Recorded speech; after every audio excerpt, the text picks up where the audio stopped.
But I do think it's good to see the trials and errors we went through. I was saying tonight at lunch, at dinner, that the most important thing that happened in AA, of course, was the writing of the book. Do you know it took 4 years to get the book started? And at the time the book was finished, there was only 8 people dry over 6 months. I'm trying to point that out. That was in April 1939. 1 year after that, with a unity of thinking, a unity of action, a unity program, I think this whole talk should be along the lines of unity, not the church. 1 year after that book came out, instead of 2 groups, we had 110 groups. Instead of possibly, we said 100 people. 100 people were involved in the book, coming and going. Most of them were going. But the actual meetings in Akron and New York, the 2 meetings that were being held at that time, they didn't average over 10 or 12. But from the, well, say we had 40 people fairly actively coming to meetings in 2 cities. 1 year later, with the book out, damn few sold too, as you will hear later, but with a unity of thinking, taking out the personalities, and bringing out principles. We had 110 groups, as I said, and instead of about 40, we had about 1,500 AAs. Now that's the first point of unity. Now tonight, I come up here. I was here about 4 years ago. I was asked, I knew, by one of the factions up here to come up and give a talk. I think it might have been on an anniversary up here. It might have been on this anniversary. There was 100 there that night. It was a pretty sour crowd. And it was a very unhappy meeting for me. I mean, I didn't get anything. There wasn't any kickback to me, personally. Some of the people were here that night, I guess. I don't mean it personally. But there was a feeling. When I got in town, there was criticism. There was no feeling of coming together. But tonight, it's a completely different. It's sort of a feeling at home that we're all here together for the same thing. To get back to this unity, I'd like to say a few words on it before I go into this talk, because, for instance, I dare say that 90% or 95% of the people in this room tonight got the original AA some other spot. And you can say that in every group, wherever you might go. So that is why it's so important that us groups stay together, that we stand together behind New York, that we stand together internationally, because we're the greatest floating members in the world. We're here today and gone tomorrow. And drunks are always that way. So we have to have a unified effort together. So no matter where we go, we'll feel at home. So we go to Oshkosh. Well, they don't do it like they do in Sacramento. The hell with it. Don't let's have the man have that chance. Let's make it like AA all over and stick to the simple principles of the book. Now, those are my personal opinions. And that's why it's so grand to see this central office. I think it's going to be the real stepping stones of bringing together, because I do know throughout California, you've had a reputation of being up here of factions. Of course, we have factions every place, but they're not as clearly lined as they seem to have been thought of up here. I know I'm talking as an outsider, it's none of my damn business, but I can feel a difference of talking with people. I've met both people. I don't know who's on what side. I know there's factions have been. I don't know who's on them. It don't make a hell of a lot of difference. But I think you're over that now. And I think you'll be surprised to see the older people come back. You'll see the better attendance of youth. You'll see the more interest being taken. It's been that way all throughout AA. So much for unity. First, I'd like to qualify myself as a little bit of a historian on this thing. I came in January 38 in Washington, D.C. I was pushed in by circumstances. I didn't ask for AA. That's another story. But anyway, I ended up by going to New York. And I met 2 people there, Bill Wilson and Hank Parkhurst, who were the 2 people that actually did the physical writing and promoting of the book. I was with them closely for the next 2 years. I think I saw Bill and Hank at least once a day during those 2 years, or at least when I was in town. I was doing a little traveling towards the end. So a good deal of this stuff I saw on the ground floor or heard from them when it was fresh. I wrote it down 7 or 8 years ago, and I tried to keep it as simple and as quick as I can to give you a digest of how come we is what we is today, and how this thing was formed so much against the will of all of us, against any idea. I always say in AA that AA today is nothing like what it's going to be 10 years from now. I haven't the slightest idea what it'll be. I don't think anybody knows. But it'll be better AA. It'll be improved AA. It'll be better for the new person, and that's the person we want. Once we've had inoculation in AA, our responsibility is a new person, the person that don't know. So he has an opportunity to get well like we're trying to do. So that is my being around in those early days, is my reason for saying that a little bit about the historian thing. But to go back from the hearsay, that was in January 38. I had my last drink 6 months later, in June the 15th, 38. So you don't get mixed up on these dates of my birthday. But to give you a quick digest of the happening things, try to look at this AA thing as sort of a fellowship mansion or center being built from the ground up, the excavation and so forth, and to see how this thing has been growing, how we're putting it together, and with the final thing of the third legacy of putting the roof on so we're self-contained, so nothing can upset us and break up this unity of thinking. Just think what the churches would like to have done to be able to do to hold themselves together, what we're trying to do. We, the most rugged people in the world, are the ruthless, that cut through life and think of nobody, and together we're unified. It's a wonderful feeling to think we can get along with each other and work together. God, one thing is lucky we do, or else we die. But to get back at the starting of this thing, a little bit of the excavation, take you back to 182 Clinton Street, Brooklyn, New York, November 34. Bill was on his last binge. He'd been in Town's hospital 3 times that year, and Towns had told him the last time that it wasn't much chance of him, that he had a wet brain and no recovery. He gets a telephone call from an old school friend of his that he drank with many times and got in much trouble with, Ebbie Thatcher. Bill invited him over. Ebbie came over sober. He'd never seen Ebbie sober before. Ebbie had been in one nut house after another. He seemed to be happy. He seemed to be contented. Bill asked him what happened. He wasn't. Bill was broke. He'd been a millionaire broker and was down flat, about to lose his house. Ebbie said, I have got religion. The way Bill tells it, it's like the guy hit him in the face with a cold fish. Well, he's gone wacky on religion now. That's even worse than this booze he was hitting. But anyway, he's a good old friend, and the bottles will last a little longer. So he continued to drink. Asked Eddie what they did in the Oxford group. It's very simple. We try to help other people, share our troubles, talk ourselves out, and be useful. And Bill, of course, gave me the old baloney. Well, that's the old religions. They've been doing that for years. Same old routine. The hell with it. And continued his drinking. A week or so later, he ended up in Towns, in DT's. Towns Hospital.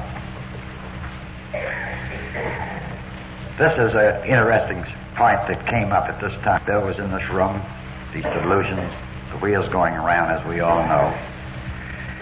Heard Dr. Silkworth talking to Lois outside the door.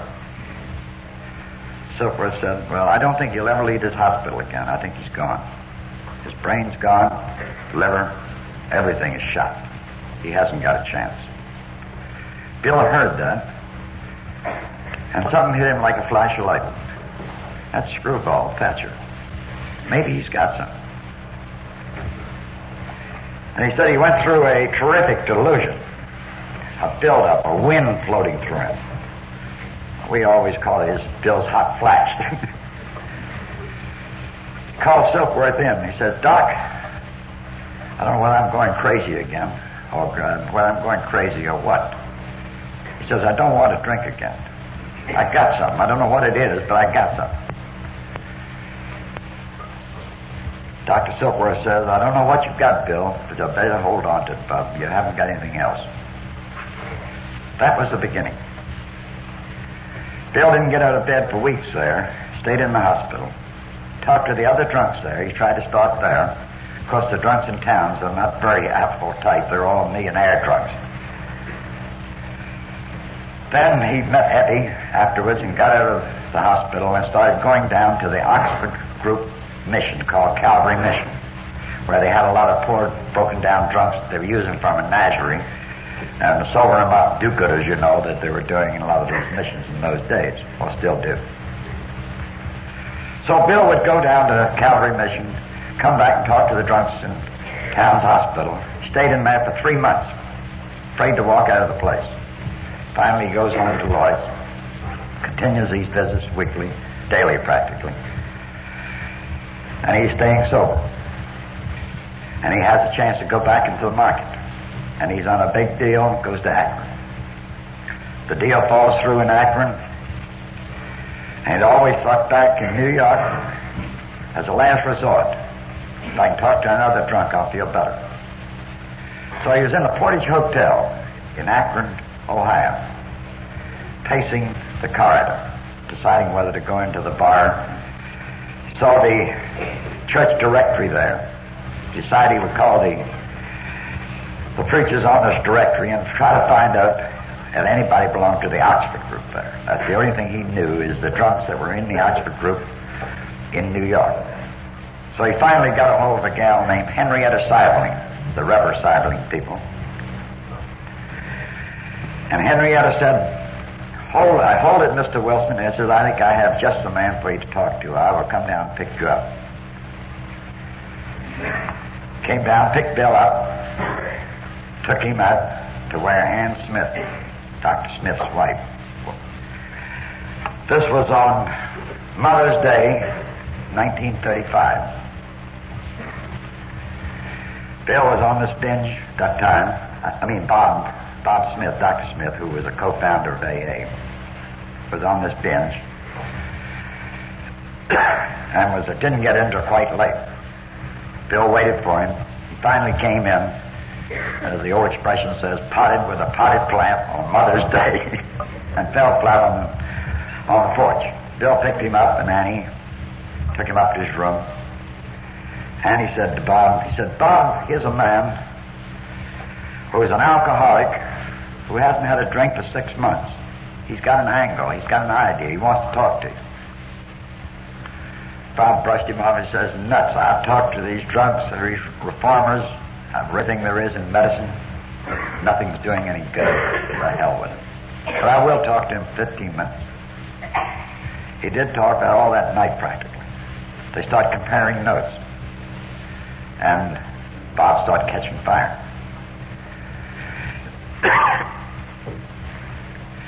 So he stayed there at Bob's house for 2 or 3 days.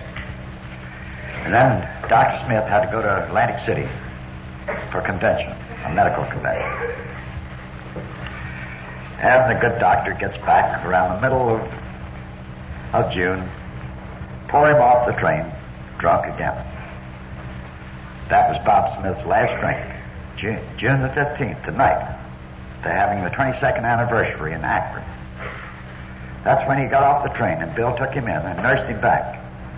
And Bill stayed in Akron for 6 months. And they started visiting hospitals in Akron, talking to drunks, taking them to the Oxford group meetings.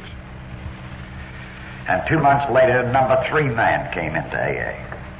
We had no creed. We had the 4 absolutes. It was a very mixed-up deal. Nobody knew who was doing what.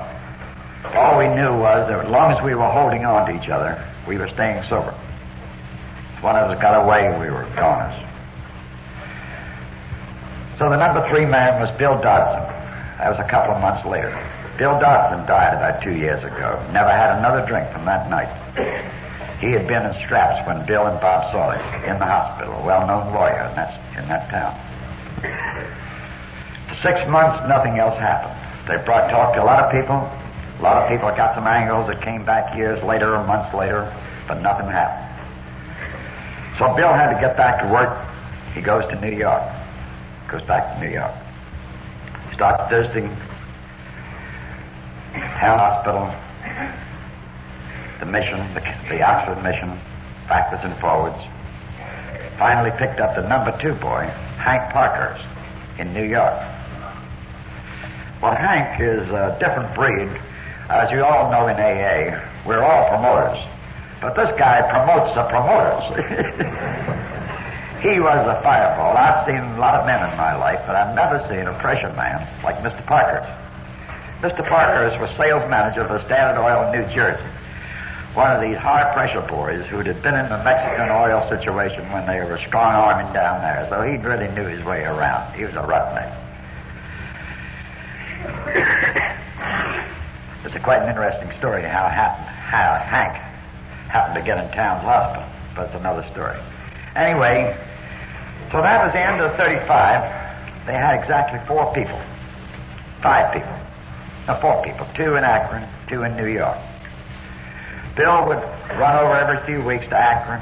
Bob would run over every few weeks to New York, sort of recharge their batteries. And, of course, everybody that came in those early days were the babies of either one of the 2, Bill or Bob.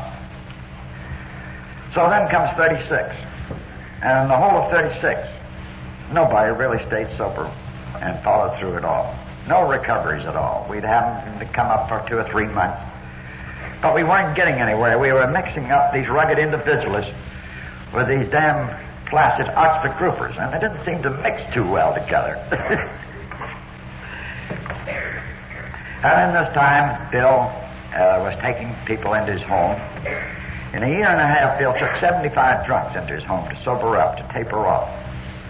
And in the whole time, not a one of them stayed sober. He got personally involved with them. He was going to personally fix these people up. Well, of course, we've learned now that the last person in the world you can help is a person you get personally involved with. You have to be impersonal in AA, it seems. It's the tough point. The ones you want to get well the most are the ones you can do the least for. They have to do it for themselves. The guy you tell can't make it is the guy that makes it. So he took 75 people into his home, wet nursing them, drying them out, taking them to hospitals, giving them a little front money, or anything he could do. 2 of them committed suicide in his home. 1 stole all their clothes at one time, and nobody was done any good. And Bob Smith almost did his dad in Akron. So then, in 36, there we were going. In 37, finally, 1 person more came into the New York group that seemed to hold water. That was Phipps Mayo, the Southern gentleman in the book, who did an awful lot to encourage Bill. And all the time, Hank was pushing Bill, let's get out of this damn Oxford group. Let's get into our own. Let's be our own. And Bill felt very loyal because of what Oxford group had done for him in New York to break away. So finally, in 1937, in New York City only, they finally sent a written note to the Oxford group that they were resigning from the Oxford group. That was never done in Akron or Cleveland. That's why they were a little slower to grab AA on a broad basic basis, I think, as we seem to have it most everywhere else in the country. They got a little mixed up with the Oxford group. Bob didn't want to break away too fast. So that's the way it was in the end of 37. We have broken away. We had about 10 people that were going to meetings, and only 3 of them dry over 6 months. And that was after nearly 2 years. It was pretty frustrating. In those days, we knew we had something. At least, of course, I came in 37. I better not say we knew, because I haven't gotten to me yet. Well, I came in 38. The picture I saw at that time was a sort of a floating crap game. You got a new guy in, he was your baby, until you got drunk, and then somebody else got him. And you had no chance in the world of getting out from under you. And if he asked for guidance from somebody else, well, that was the cricket.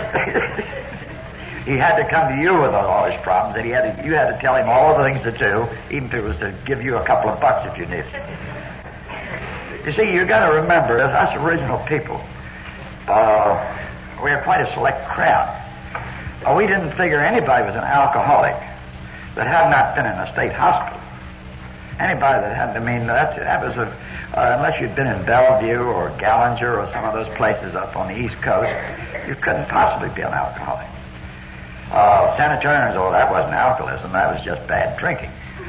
But an alcoholic was a guy on the skid row at the bottom. That's because we were, and that's what we had to have. Incidentally, of all those original people that were coming in at this time, the age of all of them was less than 40, with the exception of Bob Smith. But none of them were under 35, or under 36. It was between those 4 or 5 years there. Nearly all of us had nice families, and were black sheep of that family, thrown out. We were unemployable. We had washed out everything. A lot of us had never really done an honest day's work in our lives. Of course, me, I was different. I had work. So we weren't getting any place when I came in January 38, which was nearly 4 years. 3.5 years. And just these 4 or 5 people over and over again, coming and going, wet nursing them. And nothing was happening. And Hank started pushing the pressure on Bill. Bill, we got to do something. Let's get some sort of a program. Every group, every fellowship has some sort of a program. Just something simple, maybe a page or 2, that we are trying to do. We can incorporate the absolutes, but let's change the wording around a little bit. Make it simpler. And let's work together and have closed meetings. Well, when they did break away from the Oxford group in New York, we held a Tuesday night meeting at Bill's home. They were sort of about 7 or 8 men seated around a circle, and Bill Wilson in the center with a little 3-legged stool, one of these old antique sewing stools. And Bill would get there, and he would do all the talking. We would do the listening and answering the questions, because he had all the book sense, if any. And I'll never forget how Bill used to guide that thing around, this thing, while he was talking. And I don't know, we thought we were going to pull that thing apart, but the thing still stuck together. Afterwards, that little 3-legged stool started to become a symbol. And you'll find that that's how one of the reasons that the book came along a little later. It was a symbol that AA stands on 3 legs. It does. It stands on religion, on medicine, and on this understanding fellowship. We need all 3 legs. Without either one of the 3, we are gone. The thing lopsided. So it's a balance. So that was one of the things we were using as a symbol when they started to get this idea of getting the book together. So they finally decided they would write some sort of a pamphlet or something. So the only thing they could think of was that Bill and Bob Smith would write stories of how they had recovered. And that would be the pamphlet that we would distribute to the new people and show them how these 2 had recovered. At that time, in 38, they both had pretty near 3 years sobriety. And that was a hell of a lot of sobriety in those days. 6 months was real sobriety. 3 months was damn good. And so these 2 chapters were written. And those are the same chapters that are in the AA book today with practically no change. And Hank, the promoter, said, well, these chapters are so wonderful. Let's get this printed. We'll take it up to Harper's. They'll do a magazine article on this thing.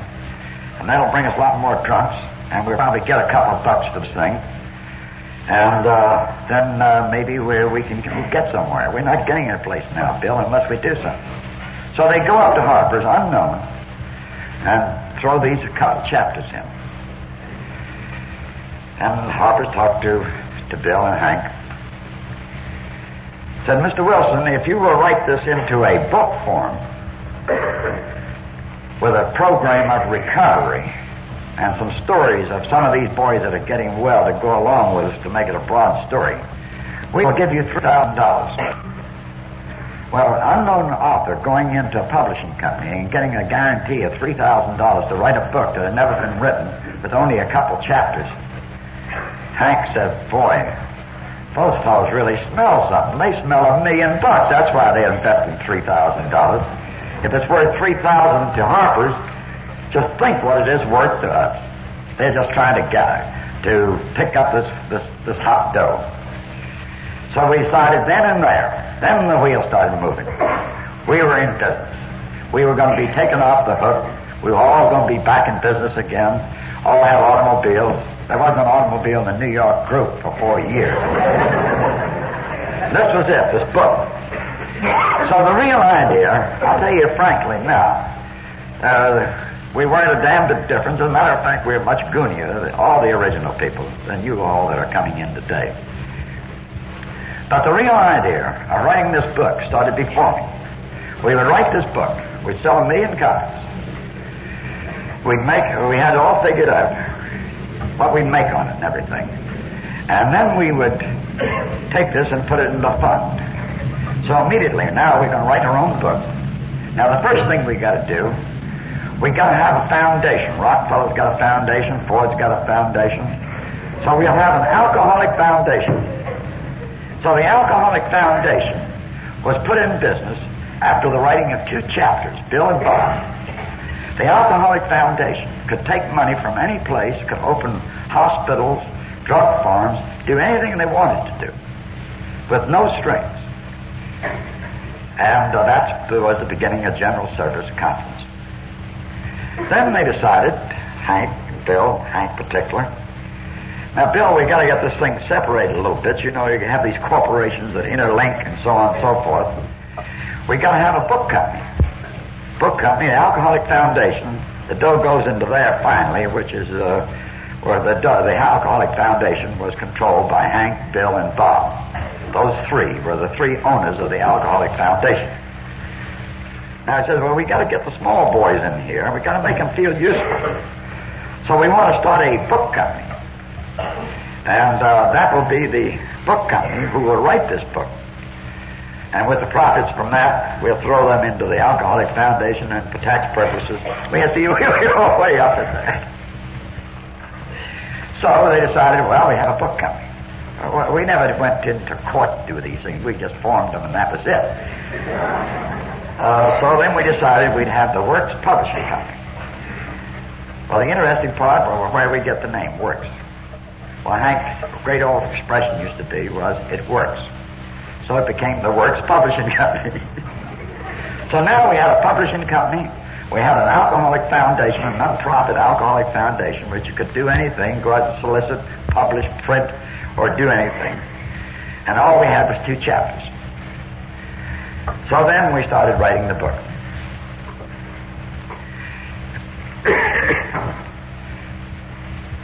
The way the book was written was Bill would write a chapter a week. It was made up in 3 copies, double-spaced, for changes. 1 copy would go to Akron, 1 copy would go to the New York meetings, and 1 copy would stay in the office. See, Bill and Bob had automobile polish, which I was general sales manager of, and worker, and mixer polish and whatnot. And they were in that corporation, so that's where the Ruth Hart was. They would write these chapters. Bill would write them walking up and down, double-spaced. They would be taken to the Tuesday meeting in New York. Bill would read them to us. We'd all take shots at it. Well, this thing ought to be changed, that thing ought to be changed. So every word in that wordage of the book there was combed, double-combed by alcoholic lawyers. Every loophole. We were taking out anything, so you can find nothing in the book that says anybody has to do anything. It's most remarkable. That's why we all agreed with it. It didn't say anybody had to do anything. But Bill was wise enough to put it in the background, but it seems like more people do better if they do it this way than if they do it that way. So they could take it either way, but this way it looked a little better than the other way. So that's the way these chapters were done. We'd call them over, Bill would take them back, bring them back the following week. The copy would come in from Akron, the changes would be made there, and each copy would be brought down that way. A lot of the people want to know where a lot of the ideas came from that are in the book, where we stole it. As everybody knows, the whole of AA has been trial and error, and we've taken from everybody we could think of to try to use anything that we thought would be useful to help the new drunk. The 4 main books that Bill wrote, in case anybody's interested, they can write these down, where you'll find that nearly everything that's in the AA book and traditions came more or less from these 4 books. Number 1, where we got the psychological approach on alcoholics, came from The Common Sense of Drinking by Richard Peabody. Richard Peabody had stayed sober by working on other drunks for 11 years. He died just before AA started, and he died of alcoholism, and in every chapter he said, once an alcoholic, always an alcoholic. And he had stayed sober for 11 years. But Dick Peabody had missed 2 things in his book. Working with other drunks, telling the new drunk, and the spiritual. There was no spiritual. It was get hobbies, get away from yourself, and so on and so forth. The second book was James's variety of religious experiences. The third book was Emmett Fox's Sermon on the Mount, and the traditions, and the third legacy. Most of that stuff was combed from This Believing World by Lewis Brown. Lewis Brown wrote this book, breaking down all religions as he saw them. He's considered quite an authority of doing it. You all that are in the book deal, I don't know anything about it.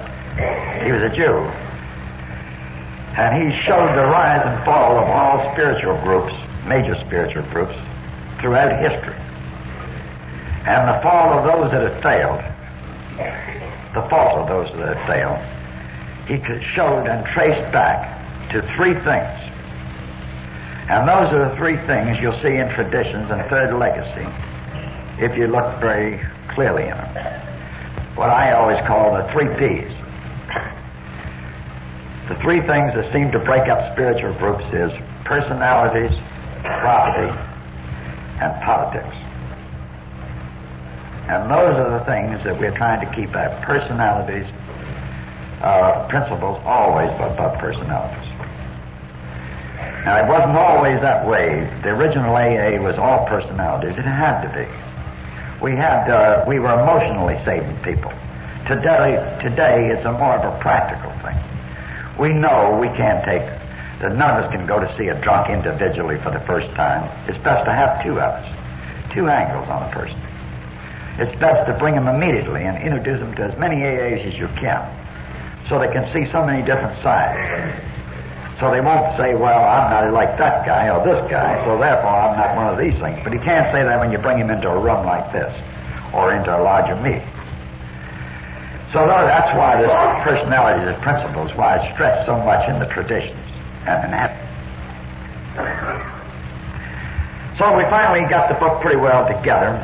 The original idea of how we financed the book, it was a stock-selling proposition. You buy a share of stock for $25. You'd get a book if and when it was printed. You could buy on time payment plan. The brochure with this stock certificate was that Colgate, if you'd have bought it at $1 in 1902, had been worth $10,000 a share now. They brought up General Electric and a few others, all these things. And this was your idea to get in here. A book cost about 35 cents to make. We were going to sell it for $3,000. I have to look at the big profit. And the book company was made up 3 ways. 1/3 owned by Bill, 1/3 owned by Hank Parkhurst, 1/3 owned by 29 of us that contributed $2,800. Neither Bill or Hank contributed a damn cent. All they did was to push. But out of 29 of us, we got $2,800. $1,700 came from one guy selling an automobile. So then the original idea was to call this book 100 Men. And that was the thing we were working on through 38 while the book was being put up. That would be the name of the book. Then all of a sudden, one of these damn women got into the picture. Florence Rankin got sober, and the time the book was getting near to completion, she'd been sober damn near a year. He says, hey, 100 men, what do you mean 100 men? 100 men and one woman, if you will. Well, that's a hell of a long thing to put on a marquee. So we decided, well, maybe we better change that over. So then there was heckling, what are we going to name this thing? As you will notice, the AA book, there's no mention in the original Red Book, Floyd will remember, the word Alcoholics Anonymous in the whole book. There's no mention of groups in the original book. All those things were coming after, the name came after the book was finished. So that's why there wasn't any name in the book. We talked about the alcoholics in the books, but we didn't say anything about Alcoholics Anonymous in the book. Maybe in the foreword and on the cover, which were after, adds over. So then an interesting thing happened, like everything does in AA. These things come from the damnedest particular spots. We were figuring on using Exit for the name of the book. Or the way, this way out, or the way out. Well, the way out was winning by a long run when we sent somebody down to the Congress, to Washington, to check up, see how many titles were on hand. There's 12 of them. We thought maybe there not be 13 this way out. It wouldn't be good. So we threw that down. And we just pulled a guy out of State Hospital up there named Joe Worden, who had been the founder of the New Yorker magazine. Joe Worden had a wet brain. The hospital didn't think he'd stay out very long. So he got into one of these meetings at a very lucid moment. He says, hey, let's call this Anonymous Alcoholics. And nobody said anything for a moment. Alcoholics Anonymous. And before you know it, that's where the word came from. And before you say Jock Garagison, Joe Worden went back to the nut house, and he's been in there ever since. So you never know where these things come from. He came out just long enough to give us a word. And you'll find a little later when I'll show you that Hank. Bill would have never done a damn thing. As a matter of fact, this history he's got coming out now, that originally was going to be his 10 years in AA. Now he's got about 22 years in AA. And he's going to come out with this AA is now of age. So you can see how long it takes him to do anything. But Hank is the guy that pushed this and made this thing because he has money in the bank. We got to get this dough, get it out. So the idea was this time we had the label on the book, and we were going to sell these 1 million books the first year, $1 million. And then what we were going to do, the original idea was that a person would read this book, go up to the back room, get down on their knees, pray, and they wouldn't drink anymore. Just that simple. And if they had any troubles or felt a little itchy, they'd go and read the book again, and that would pray, and everything would happen swell. Because that happened to Bill and Bob, so it had to happen with everybody. That was proof. We had 2 of them proving that. And then the poor unfortunates, these psychopaths like you folks around here, couldn't get well on the book alone. Well, then we would open a string of drug farms across the country. And we even had the plans, a blueprint for those drug farms. We'd have this institutional building over here with a fence around it. And on the outside, we'd have our own little cottage. And at the end of the day, we'd go to our little cottage, and during the day, we'd go and give therapy to these poor drunks that couldn't get well on the book alone, provided they paid a certain sum for their therapy there. Well, that was the original idea of the book. We were going to make dough out of it, period. We did want to save drunks. But here we were unemployable. And you all know the first thing in the world you want to do is get dough in your pocket. And that's the first thing a guy says, yeah, I'll sober up, but how do I get well financially? And we say, oh, that'll come. But we didn't think so at that time. So then the book was finally finished in 38. And but we didn't have any money. We were broke again. The $2,800, we'd gone out and bought the plates to print the book. But we hadn't got a printer to print them, but we bought the copper plain plates. And still no money. And then Bill and Bob had to use this up to get by on and to pay my salary in the automobile polish business. We weren't selling so hot at that time. So finally, we got a monolith copy. I have one downstairs in the car. It's a monograph copy of the book. We got this finally finished and published, and there was no name on that when it came out. We were still going to call it Alcoholics Anonymous, but we hadn't quite decided. There were 20 stories in there. There's only about 4 of those people living today of the original stories, and 6 out of those 20 committed suicide. That's terrific what happened. Florence Rankin, the first gal, committed suicide. So we could have used 100 men there by the time the book came out.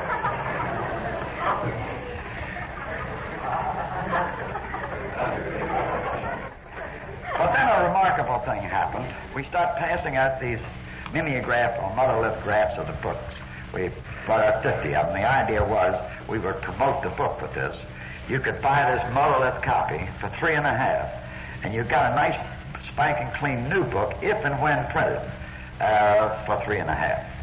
We weren't selling the stock certificates, were all gone. Nobody was buying those. Nobody seemed to give it to them. And we were in a mess, so we tried to sell these books. And at the same time, we tried to shove them out to a few doctors or places we thought would get interest. Then here's another stroke that came along that saved us. Almost killed Bill. Dr. Howard got a hold of one of these. Chief psychiatrist of the Trenton State Hospital. And he came rushing up to Bill, said, "Mr. Wilson, you've written a very fine book, you boys. I think you got something here." But says, and he did this on his own, without any coaching from anybody. Bill thought it was a very lousy trick. Here, his baby, this beautiful thing put together and everything, and this man coming up, this screwball, this psychiatrist, not even a drunk, telling him it was all wrong. Dr. Howard said, "I know what you've been doing up here. I've heard a good deal about it." He says, "All you've got there is the Oxford group." Because what we'd done in that monolith, what they'd done. I talk about what I was doing. Well, I was one of those boys that was on the outskirts at that time, the most least likely to succeed. And there was a few prayer meetings hoping there that I wouldn't succeed. The bets were down on me. But I was around there a good deal, and I did shoot my mouth off a little bit, and sometimes it did a little bit of good.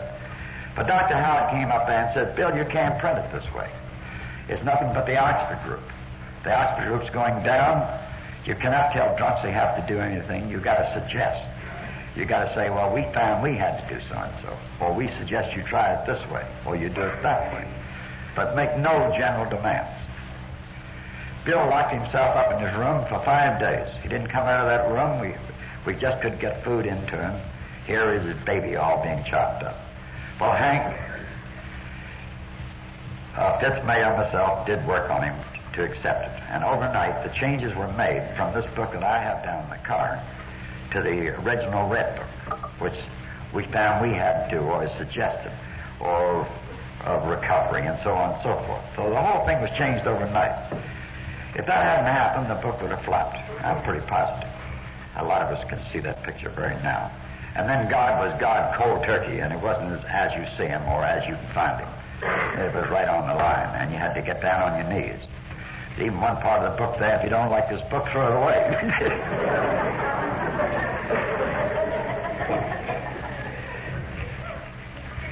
But that shows you some of the struggles and the growing pains that we went through, and that us original people were no different than the drunks today. As a matter of fact, we're probably a little wackier than those are today. But this divine power seemed to be coming in and doing something about it. Here was this excavating going on. Here was this floor going on this AA mansion as we see it now. It was all those things we had to go through.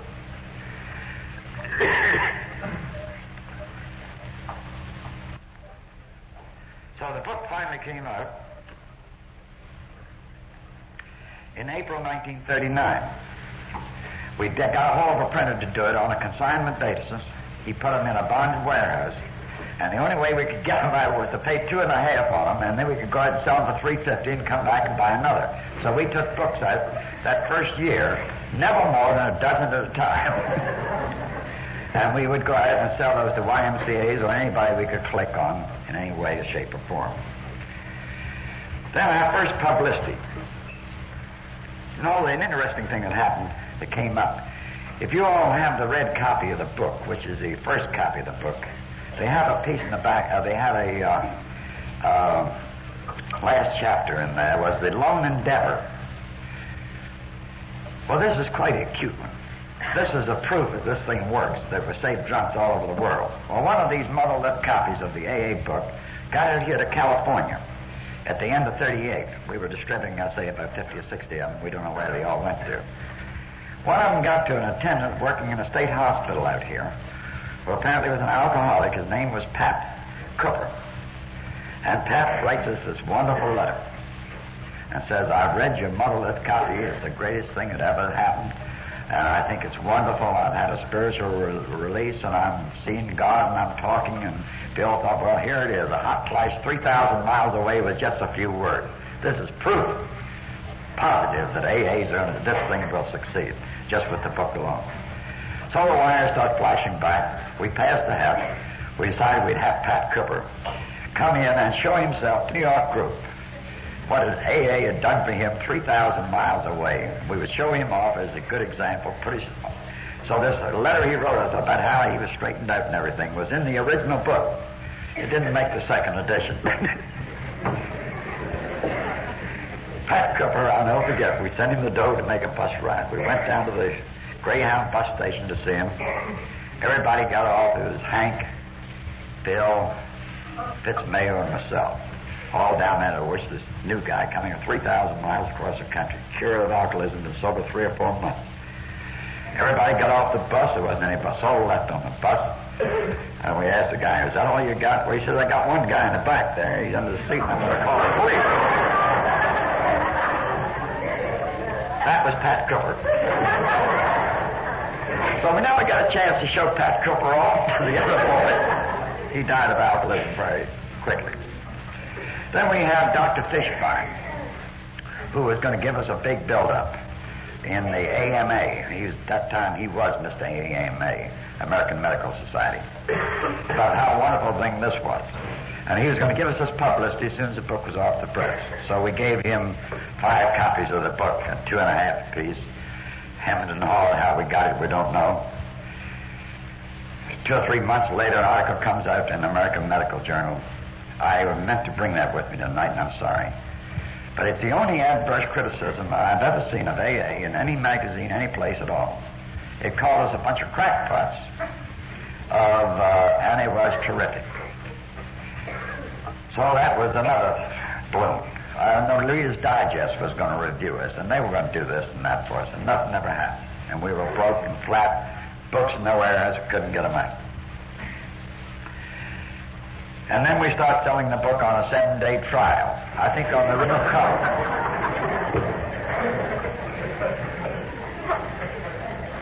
Then about this time, Marty Mann came in. You all just come back from Watsonville. Well, Marty did an awful lot for us. She came in the middle of 39. And meantime, Florence Rankin had died of alcoholism. And she was the only gal coming at that time. She was very antagonistic towards us in the first few meetings, but she gradually came in, and she did an awful lot in those early days of getting the public to help us and the medical profession around the New York and the eastern section. I'm taking too long on this build-up of this basic stuff, but some of it's quite interesting.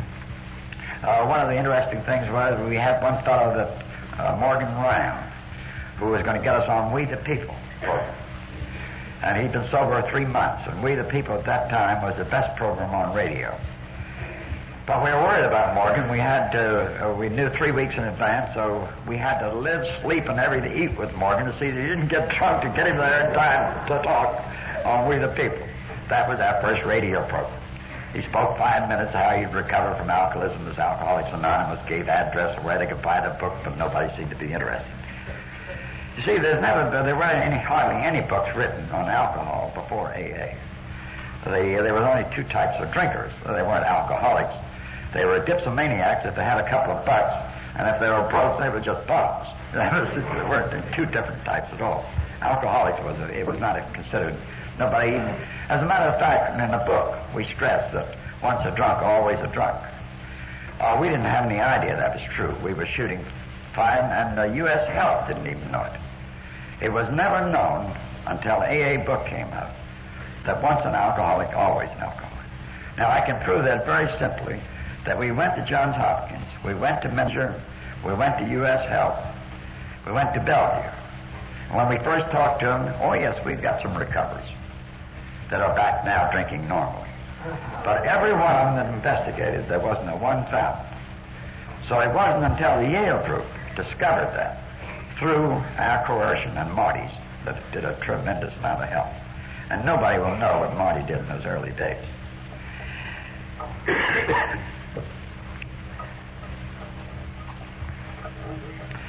Then the third group came into existence. We had Akron and New York. The third group was Cleveland. Clarence Snyder, who had been gotten his AA in Akron through Bob Smith, decided there were a few drunks in Cleveland, something ought to be done about it. So they got a guy named Larry Jewell with one lung. And he'd been dry 3 weeks. And he wrote the first AA pamphlet. Do you know what that first AA pamphlet, do you remember the one, Floyd, we had with the big AA on the white cover? We called our can opener. The first pamphlet came from 7 articles that were written for the Plain Dealer newspaper in Cleveland. This drunk that had only been dry 3 weeks wrote these articles about Alcoholics Anonymous with 3 weeks' experience. And of the 20 people that were in Cleveland at that time, those articles brought in 500 alcoholics inside of 3 months. And that group ran from 20 to 500. So then the articles are so good, so we incorporated them as our first pamphlet. Do you remember that, Floyd? We didn't change that pamphlet till 6-7 years ago. So that was our third group. And then immediately overnight it became our largest.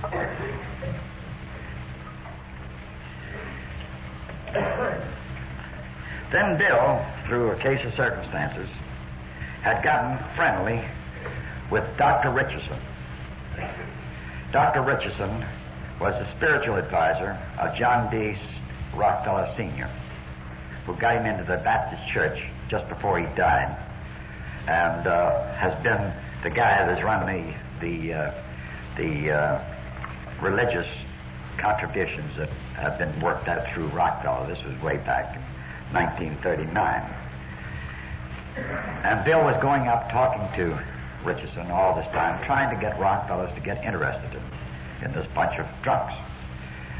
And Hank would go along, and the old conversation would end up, I could hear him. I never went to these meetings, but I heard tell him. Hank would say, well, all we need is a few bucks. And Bill says, all we need is the spiritual backing of Rockefeller. And the backwards and forwards. Well, of course, they both had the dough out, but Bill was trying to be a little more diplomatic. But they took an awful interest in us. So at the end of 39, after a lot of these meetings, together and backwards and forwards, they decided they'd have a dinner at the Union League in New York. This was around February the 1st, 1940. Rockefeller invited 200 of the most powerful men in the country to come to this meeting. Amongst them was Wilkie, Young of GE, I think. Well, they had all the biggest men, Saracen of Ford, all the biggest men in the country there, people that he'd worked with on big deals in previous years. 60 of them showed up. And Ivy Lee, that the publicity man that set up this deal, had estimated there was $3 billion worth of money in that reading that night. There were 60 of these men there. They didn't know what they were coming for. All Rockefeller had done was to say, this is John D. Jr., to meet some friends of mine. And they came to dinner, and the 60 of us met, and the 60 of them met 8 of us AAs. There was Bill, Bob, Morgan Ryan, myself. I think Marty Mann was there, I'm not quite sure. And they had each one of us at one of these tables, and a book was placed in the middle face down with the label so it couldn't be seen, without the cover on it. And then Nelson Rockefeller got up because John D. was sick that night. He couldn't show up. He said, "Gentlemen, we want you to meet an interesting group that we think is well worthwhile that you know.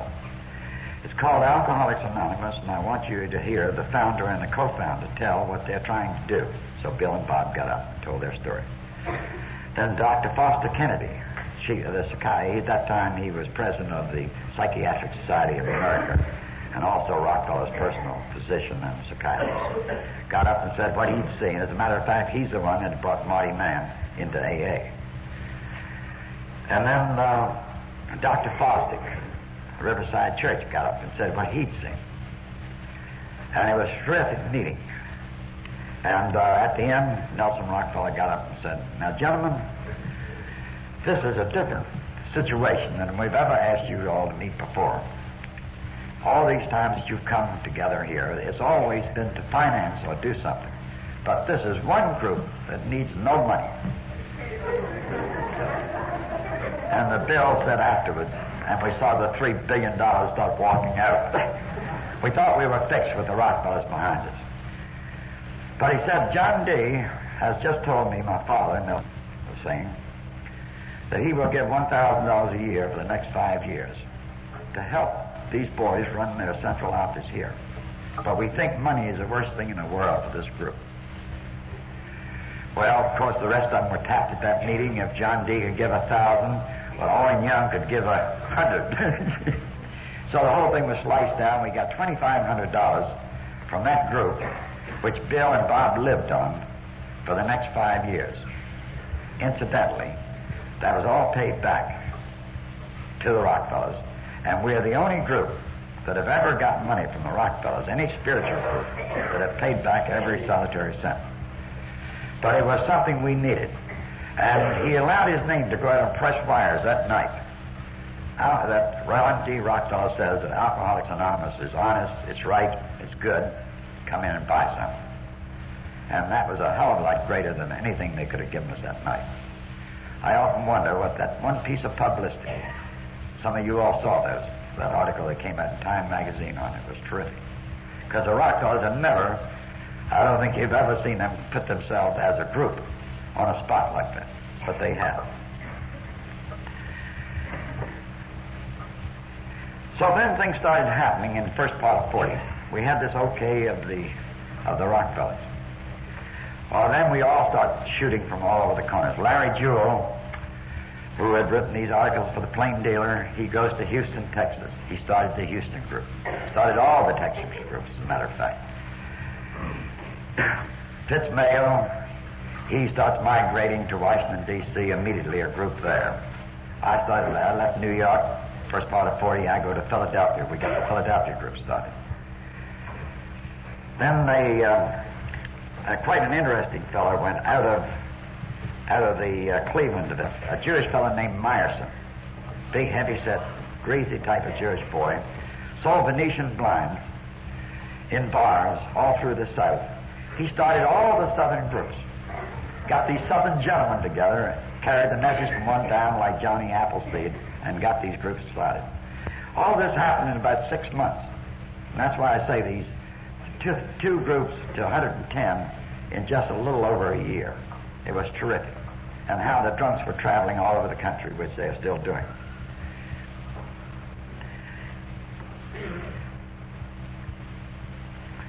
Then Kay Miller, who came out with the first book out to Los Angeles, and was the forming of the first group out there, which you all are more or less probably shot out from San Francisco. So everything was going hunky-dory. We were going to help them for election. This anonymity thing didn't mean a thing except to the new person. We were all in the soapbox. We were all shooting our mouths off anytime we thought it might be a buck in it or might help us to get a job or whatnot. Bill and Bob's name were in the paper every place. It was anonymity for the new person, but not for us authorities. These are people that knew. So we were on soapboxes and we were doing this and that. And we had growing pains. 40 to 44 or 5, it was every man for himself. They were opening up hospitals. They were incorporating AA from hither to yon. We started busting at the seams. Well, you can see we finally get a foundation in. Now, here we are, we're growing up, and we're going in all directions. There's no unity. No man is boss. We say now, the dictators are out. Every man for himself. Let's make this thing very, very clear and cut. And only the old-timers are the ones that are going to tell the story, and we have the right to do it. So we opened up drug farms, hospitals, hanging out shingles, going to Yale School, telling us and claiming to be authorities. And we were becoming a mess. We were busting out at the seams. Then in 45, Bill got the idea that something ought to be done to sort of hold us together. So there came the traditions. Without those traditions, we would have probably folded. We would have gone in all directions without any control. Well, the traditions, everybody said, well, traditions are the peace that will end for the East. They say they're there for the people in the West. They're not for this group. We don't need traditions out here. We're all right. That's for those other people across the way, or the other group, but not for us. Well, then we gradually, over a period of a few years, we began to see the necessity of this thing of common welfare comes first. We started cooperating. Then come the walls of putting this thing together. Then the great thing that came, really the thing that pushed us over the top, was Sabine Post. How the Post article came about was in Philadelphia. We were there at the time. We had two very fine doctors, Dr. Hammer and Dr. Saul there. They both had relatives in AA, and they were both terrific members. They did everything in the world for us there, medically and locally, to get AA well accepted. Well, they both knew Judge Bach, who was the owner of the Sabine Post. And we asked him to go to Judge Bach and see if he would run an article in the Post about Alcoholics Anonymous. So Bill goes down to the Sabine Post with Judge Bach. And they go up to the editorial section. Mr. Fuller, who was the head of it at that time, says, sure, we'd be tickled to death to write an article about Alcoholics Anonymous. We've been just thinking about getting ready to do it anyway. And we've just gotten the right man for this, Jack Alexander. And he's a wonderful guy. He'll do a wonderful job on telling the story of Alcoholics Anonymous. Well, Jack Alexander had then just made a terrific name for himself. He'd broken the Big Hines case in New York, and he'd broken other political cases. In other words, he was a racket buster.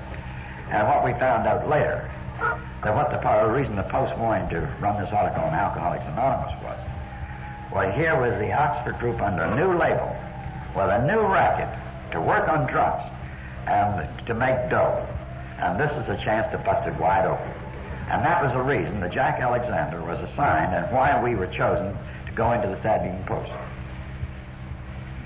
So you could see what we were coming from. But Bill, smart as he was, says, Jack, do me one favor.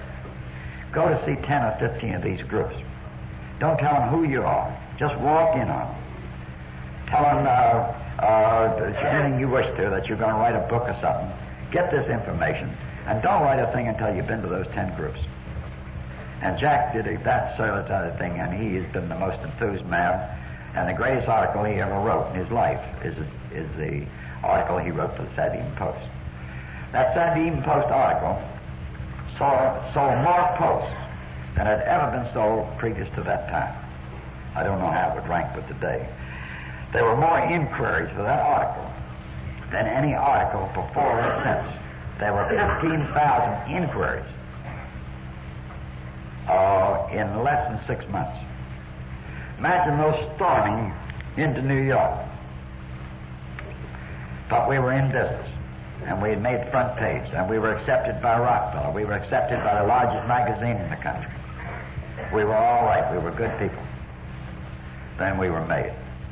That's when I started telling you, we started getting beady on this thing, getting ambitious, and we were going to save the world, and we were going to straighten out religion and all these other things.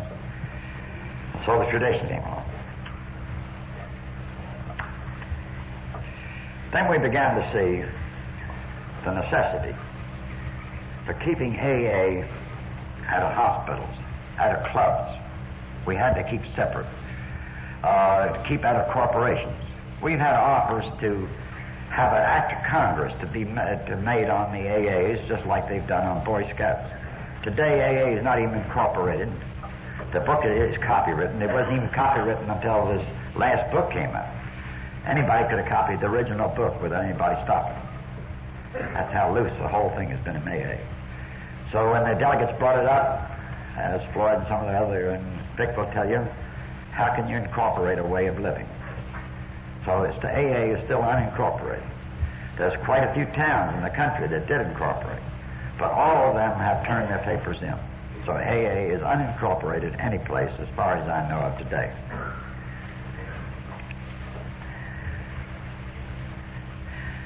So then these traditions started holding us together a little bit and building up these walls.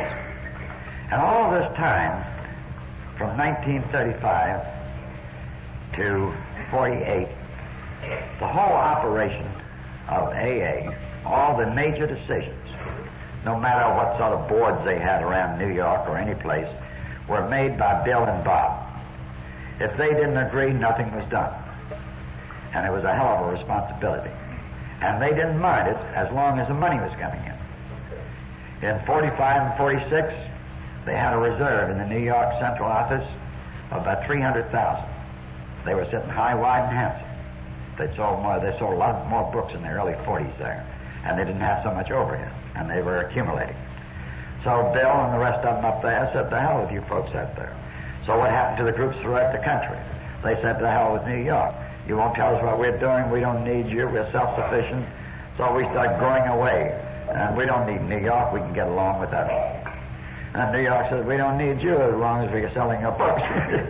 So the thing became quite a mess there in the latter part of the 40s. Then Bill, with Bob Smith dying of cancer, knew the responsibility was going to be on him. Then he started getting a little scared. It's like anybody, if you'd built this baby up and had control and brought it all the way up, how can you understand anybody dropping it out with a bunch of these drunks all over the country you don't know and say, "Well, go on, you boys run it." But then Bill hit bottom. Now, Bill will not tell this story, but it is an interesting story to show how AA is forced into the right routine. Sooner or later, whether it wants to be or not. So in 48 and 9, Bob dying, 5% of the groups in the country contributing to New York, they started going broke.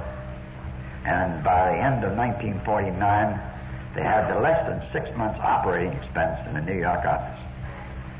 And in other words, Bill and the old-timers hit bottom. Then they decided on the General Service Conference. Taxation with representation. So that everybody could get in the ball game. A lot of us older people were very worried in those days of what would happen if Bill and Bob both died quickly. What would have happened? I hate to think what had happened. There might have been North and South AA, East and West, and because we wouldn't have allowed anybody to lead us like Bill and Bob, because they had saved our lives. We couldn't, but there would never be anybody that could replace them. There's no way. They're two unreplaceable people. Not the people that are giving your life back. These other people that come later, they're different. They're just the routine. So that going busted broke AA wide open into putting on the vision of bringing this thing with a roof. Now the groups, from 5% contributions to New York, it's 65%. We have 7,500 groups now throughout the world. I think we're in about 65 different countries. We've got in about 8 or 10 different languages now.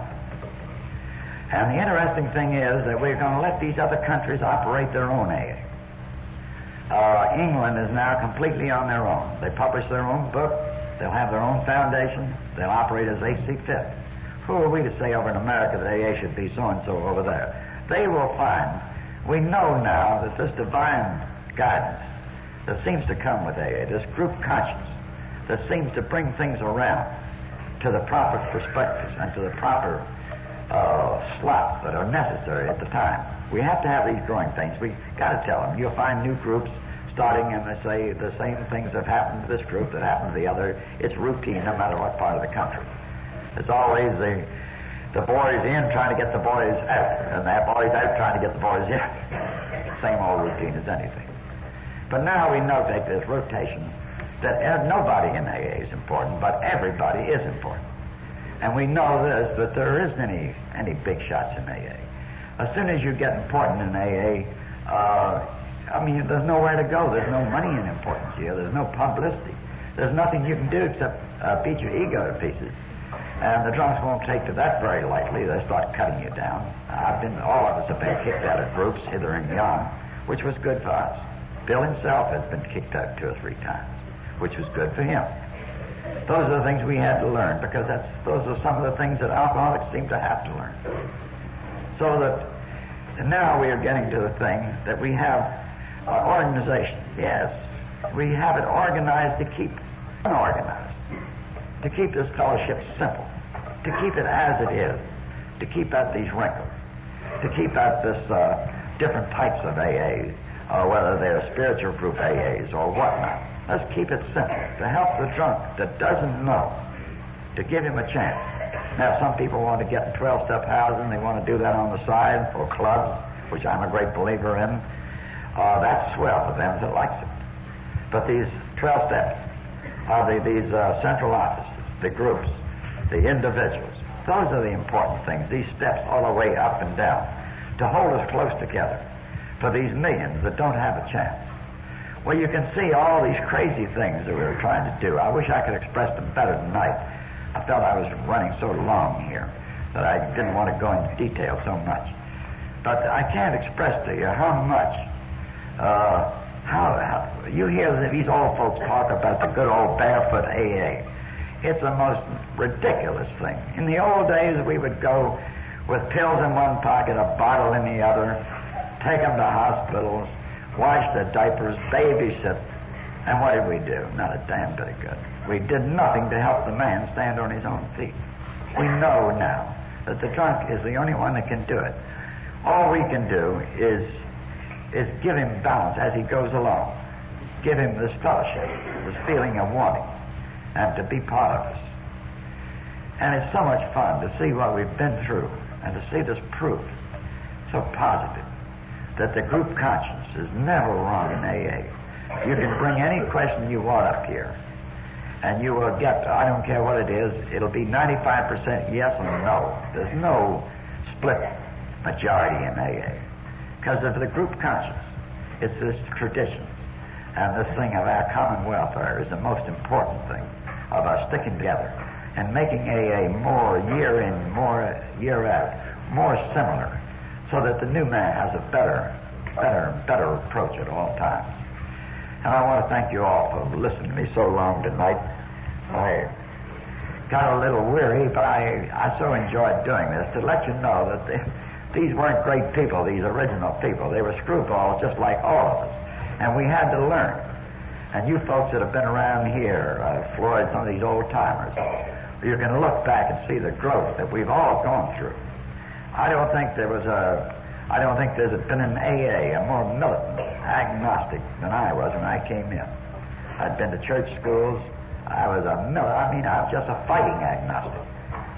And when people like myself can switch and can see, when you see these miracles happening, when, as I forgot to tell you, the Hank Parkers, who did all these things, made Bill write the book, pushed him along, tried to gimmick the whole deal. As soon as the book was finished, he got drunk. Well, if that isn't God's work, I'll eat your hat. They had to have somebody to give Bill the push. As soon as he ceased to be any use, eliminate it. And they did a little bit of that to me in several spots. But it's been fun to be here, and I hope I haven't talked too damn long.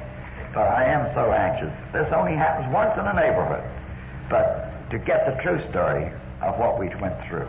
And it is fairly close, and I hope you all got something from it. Thank you.